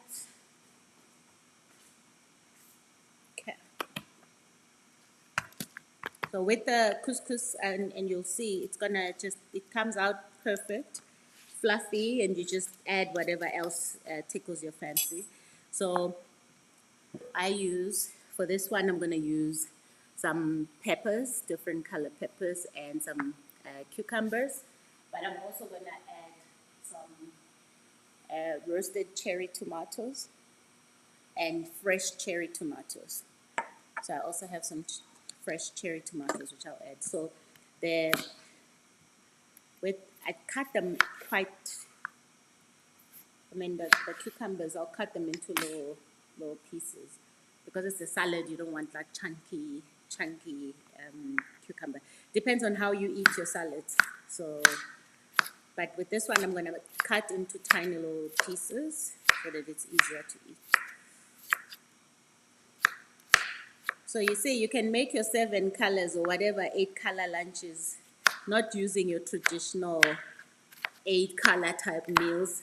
Yo, you'll eat coleslaw until when? Come on, guys. Let's grow. Coleslaw, beetroot, butternut, you, potato salad. Woo. Okay. All right. Subota says, I just love your interaction, always enlightening and brilliant. I too just disappear on toxic friendships, and I owe no one an explanation of my decisions. Well done. Specifically says, my job is not working for me, Amanda. In that company, black women have to work 10 times more to even get 1,000 more on your salary. I am actively looking for a new job. Thanks for this inspirational session. Thank you very much. Listen, I'm sorry to hear that. I wish I could say to you that that's also unique, but it's not. We are in South Africa after all. And it's not just in jobs, even in business. You know, I'm in business. People will think, oh, and by the way, that's a misconception. And I write about this in Therefore I Rose. The misconception is that because you're a black woman in South Africa, you're going to succeed because the BEE policies favor black women or black people. And no, it's not like that at all, in fact. I think sometimes those policies are actually a chain around your neck. But I'll never spit on the opportunities that have been created for me by the government in South Africa, because without that, I doubt that I would have been able to get where I am. So, you know, but this notion that because you're a black woman, therefore things fall on your lap is really, really untrue. And even in business, I struggle, you know, to get, if you look at some of these companies who have not transformed at all, you see how well they're doing. You just see that, you know, it's a misconception that as black women we are the more looked after species, because we're not. In fact, we're at the bottom of the food chain, and that's the reality. But if we don't look out for each other, no one is going to do it for us. So I hire my office, my support team is 99% women. My company is majority women, black women, and my entire support staff is black women. We only have one guy in my office. He's Indian and he works out of Abu Dhabi right now. So we have to be unapologetic about, you know, what we believe is right for ourselves. So thank you very much. Somebody says, I have learned a lot from you. Thank you for these sessions. My takeaway today was over consulting and relooking at my circle, negative people. Thank you. Timna says, Tuesday I'm going for an interview. It's a supervisory position and I have never supervised anyone before. I have a lot of experience in the field though. Any tips? So jobs like that where you haven't done it before, remember the fact that you are even being interviewed means there's great potential in you to be a supervisor. It means you have what it takes, you just need the opportunity to grow that experience. So I find it amazing that a lot of people get nervous when they have to take on things that they're not experienced in, especially jobs. You know, the truth is that nobody was born an expert. Nobody wakes up and they're an expert at what they do. They learn on the job. So your experience, you not having experience as a supervisor is not necessary. Don't look at it as a deterrent. You already have They've called you to the table for a reason. So do not feel underprepared for it. In fact, over prepare. So get to know what does it take to lead people, to manage people, because that's a managing position. What does it take to manage people? And who are you? What are your values? And how do you bring those values to a job like managing people?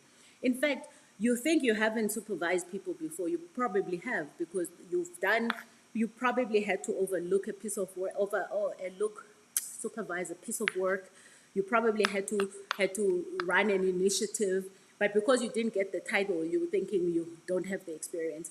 And I think that's it's also about just how you look at what experience is. So I would say, zone into your values, which is, I hope, how you treat people with respect, and how you believe in empowering others, how you believe in, things like that.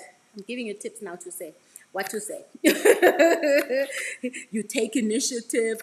Guys, interviews you can train for because they are so predictable. You know exactly what they're going to ask you. So I think the technical questions you can easily prepare for. You can just get those, like, just know what it takes to be a manager. I would personally advise you to, yes, prepare for that and know that, because that's very important. But above everything else is, how are you as a leader? What are you going to be bringing as a leader? And that doesn't take experience. That's just, who are you as a person and what do you bring to the table? And your experience is everything, by the way. Then don't ever discount the experience that you already have. And that supervisory position is just the next step for you. So all the best. If all the people looking for jobs, all the best. Please don't settle for less than what you deserve. Bonisani says, thanks, Amanda. My takeaway: over consulting, I have to be self-reliant and stay focused on what I need to achieve. I think women have to start having more confidence. We have to start having more confidence in ourselves. No, absolutely, without a shadow of doubt. And it's amazing what we can achieve when we just bet on ourselves, But the most intriguing thing about women is how we do that so well for others. We are so supportive, we are so nurturing, we are, we are there, but we are never there for ourselves. Again, this is just a cultural upbringing thing. It's one of those things we have to shake off, because you can't say it's who I am. No, it's not who you are to disadvantage yourself. It's what you were taught. Let me just get my things out of the oven quickly. My pleasure. Don't go, I'm here.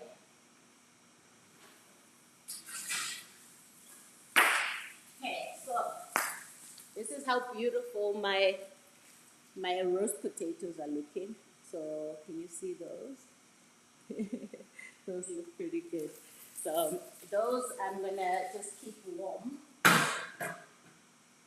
because I'm soon gonna be serving the food. So let me just keep my chicken warm.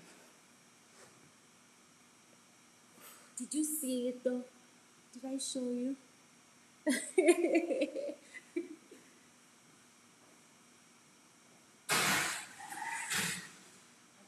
that there.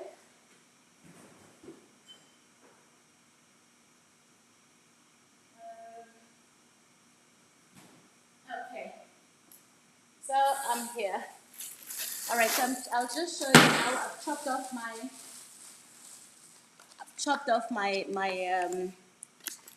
my peppers. So I'm gonna add those into the couscous. It should be ready now. Um, Yeah, I just think, sorry, Cleopatra says she's right, the premium for black women is high. Um, the writer says, I'm also over consulting, managing money, marriage, etc. So I need to stop that this year. Yeah, if there's someone you should consult, it's a professional. Don't keep consulting these people. You want advice from people who don't even have money sometimes. It's like, what? You're asking for advice from people who haven't even experienced what you're trying to achieve. So just be careful where you go, because people also advise you from their own perspective, from their own understanding, from their own point of view. So I'd rather be that person who just I'll seek the knowledge somewhere else. I'll get the knowledge somewhere else. If there's no one I respect who has walked my path, if there's no one around to ask that, I'll just carry on by myself, make my own mistakes. Remember, I am accountable for my own life. Remember that? I am accountable for my own life. So even if people advise you in any event, at the end of the day, you still have to make the decision yourself. So it's not like anyone can do it for you. And no, guys, let's just carry on with our lives. Let's do what's right for ourselves because we know what's right. It's not that we don't know. We just don't have the confidence to keep going with it or to move forward with it because we're afraid, what if you get it wrong? Hey, what if you get it right? What if you get it right? So just trust in your own abilities. If you can earn this money, you can manage the money. If you can't, call a professional. Sponsan says, are the tickets for your next conference still available? No, they sold out on the same day. And I had only intended to release 250 tickets. Let me just tell you that the number we're sitting with right now is 500 odd people because I opened it up. So now I have a headache of finding the perfect venue because my events are not just about the event, it's about the venue. So, so yeah, no, and we are not opening them up at all. It's I can't do more than that. It will just take away from the experience as far as I'm concerned. Okay, I'll show you now what the couscous looks like. Right, so Sponsan says, will I share, please share Eric Kruger's details as I would like to attend his coaching lessons. Actually, you can just go to his website, Eric Kruger, .co.com. Eric Kruger, yeah, he's good, he's really good. There we go. So I want to show you what the couscous now looks like. You see, nice and fluffy. So nice and fluffy. You must just not put too much water because then it will just end up like mud. What you want is this nice fluffy effect. So I'm going to dress this up now quickly. Give me a moment.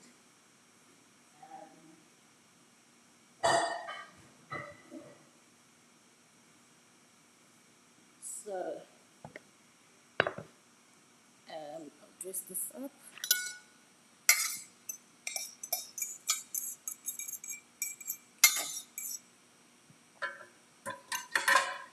That's the beautiful couscous. And then take a chunk of that and add. So this is some cucumbers, some yellow peppers, green peppers, and red peppers. I'll add a little more red peppers. But then what I'm going to do now is also add some, let me just rinse these. I'll add some cherry tomatoes. So I'll cut these in halves and add them. And that's a really nice couscous salad. So this couscous salad, you can make it to replace your traditional starch meals. If you're tired of ipapa. If you think your belly keeps growing because of ipapa, try couscous or rice. It's if you're tired of those starches, because it's okay to actually up your experiences in food. Okay, so Renee says my biggest lesson from this session is to deliberately build mental resilience daily. Oh, absolutely. Thank you. And it is a daily activity. I'm glad you pointed that out. It's a daily activity. So, I mean, we've got some 7 minutes to wrap up, but that's exactly what this whole point of the session today has been about, is the ability to anticipate that hardships are going to come. The ability to anticipate that you can be whatever you want to become if you just put in that effort, if you just keep working on yourself. And I want you to also know that the things that you suffer, a lot of people go through. It's just that some are not honest enough about them. Some won't say that, yes, I also suffer from this, because some people would rather just be seen as these perfect beings with perfect lives. But that's okay. That's not me, at least. I'll tell you about my struggles. Because I think the more we share what we go through, the more other people don't feel like they are failures. Because it's easy to think you're a failure when your things don't go as well as you think they should, or as well as planned. But sometimes it's all about timing. And I want to go back to the lady that said, she's starting to believe what people are saying about her, that she's a failure. Sometimes it's just it's just timing and what you are doing, timing and what you're doing. You need to really look at those things. I mean, when I tried my business the first time, entrepreneurship the first time around, I sucked. I totally lost a lot of money. Oh, guys, I just wanted to say I also add some pepper juice. So these are pepper juice. You can add whatever tickles your fancy to a couscous salad, but you can also add cheese. I'm not going to add cheese today, but you can also add cheese to it. So it's a salad. You can play around with it. So I'll add some mild pepper juice, because I what I'm looking for in the salad is quite a bit of acidity, because the protein meal is quite creamy. So I want something that can cut through the cream. So pepper juice adds that touch of acidity. And I love pepper juice. Okay, so I think we're done here. I think just go for it. Don't hold yourself back. You must really re-examine how you see failure. I see failure as never trying at all. For me, that's failure. That's a sad situation. But if you keep trying, you'll eventually get it right. I mean, many people will tell you that in business, you don't succeed the first time. It takes a lot of multiple iterations, sometimes a lot of pain.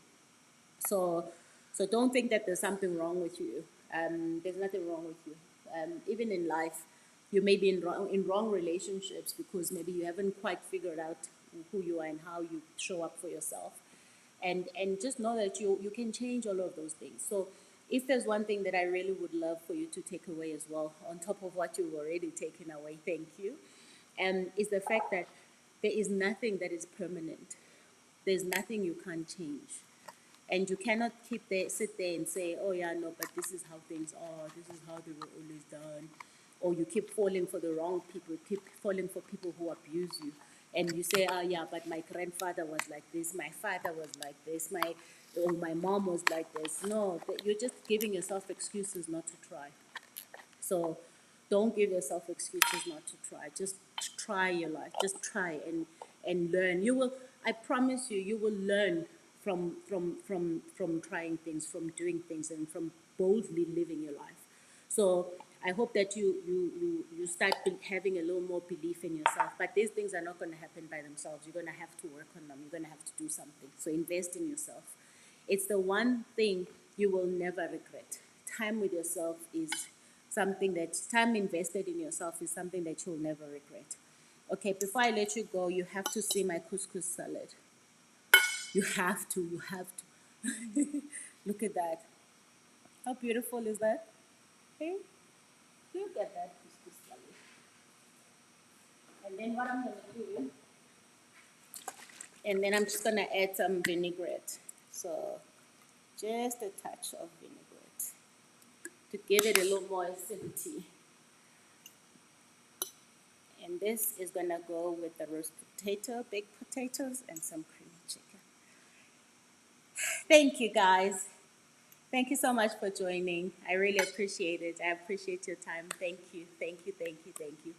And this will remain on the channel, so please feel free to watch it again. You can share it as wide as you want. Invite them to subscribe and turn on notifications. Also join as a member if you wish. I do some random giveaways to my members. and I've decided on this year I'm going to be spending a lot of time investing more and more into this channel. So because I think it's a great way to scale, and also I can engage with the comments after the session. So I'm really glad you could join. Thank you so much. Thank you. I really appreciate it. Thank you. Thank you, guys. Take good care and have a great week ahead. Don't let anybody hold you back. Don't let anybody hold you back. Of course, you wash. I wash hands. What do you mean? You see people like that, you must not come back here. Of course, I wash hands. Oh, by the way, I don't have COVID, so have you checked yourself lately? No, man, it's quite interesting. In fact, this morning I had my son. Well, I've closed the session, but I keep going. My son had a birthday party to go to, so this friend wanted money for instead of a gift, so he wanted cash. So I got an envelope with a card, you know. So I said to my son, well, okay, sign the card and then put it into the envelope and seal it. And I said to him, you know, before COVID, what we did with the envelope was was lick it. This is just before March 2020. And now you have to go and get water. And he's like, oh, I wish I could lick it. I'm like, you can't. So yeah, no, we've had to change. I think rightfully so, how we do things. So no, don't worry. And we test in this house. So there's a mobile clinic that comes to do our COVID tests. So because my husband travels a lot as well, so we have to do that. We are in that habit now, so so don't worry about it. I can lick your face. You won't have you won't have to worry. All right, guys, take good care. Have a successful week as well. Thank you very much. Bye bye.